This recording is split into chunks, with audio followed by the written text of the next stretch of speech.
পুৰুষ শ্ৰীমন্ত মাধৱদেৱৰ দ্বাৰা ৰচিত নামঘোষা শাস্ত্ৰৰ শংকা।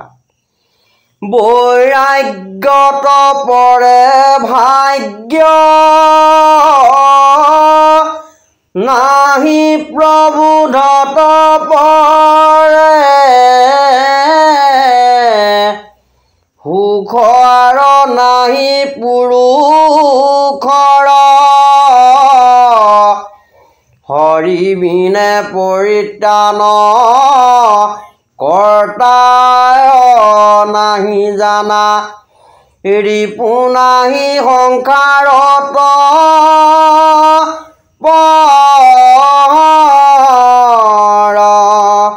মহাপুৰুষ মাধৱদেৱে নামঘোষা শাস্ত্ৰ শংকা অধ্যায় ৩৫ নং পুটত কৈছে, বৈৰাগ্যত পৰে ভাগ্য নাহি প্ৰবোধত পৰে সুখ আৰু নাহি পুৰুষৰ হৰি বিনে পৰিত্ৰাণ কৰ্তান নাহি জানা ৰিপু নাহি সংসাৰত পৰ।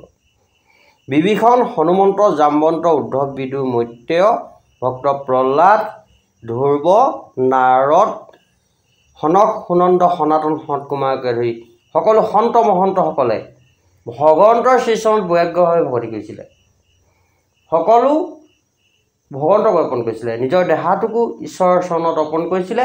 মই মোৰ ভাৱ অহংকাৰ পৰিত্যাগ কৰি একান্ত মনে ভগৱন্তৰ শ্ৰীচৰণত ভক্তি কৰি পৰম গতি লাভ কৰিছিলে। ঠিক সেইদৰে আমিও সকলো যত ঐশ্বৰ্য বিভূতি গৃহ সংসাৰ পুত্ৰ ভাৰ্যা সকলো ভগৱন্তৰ শ্ৰীচৰণত অৰ্পণ কৰিব লাগে।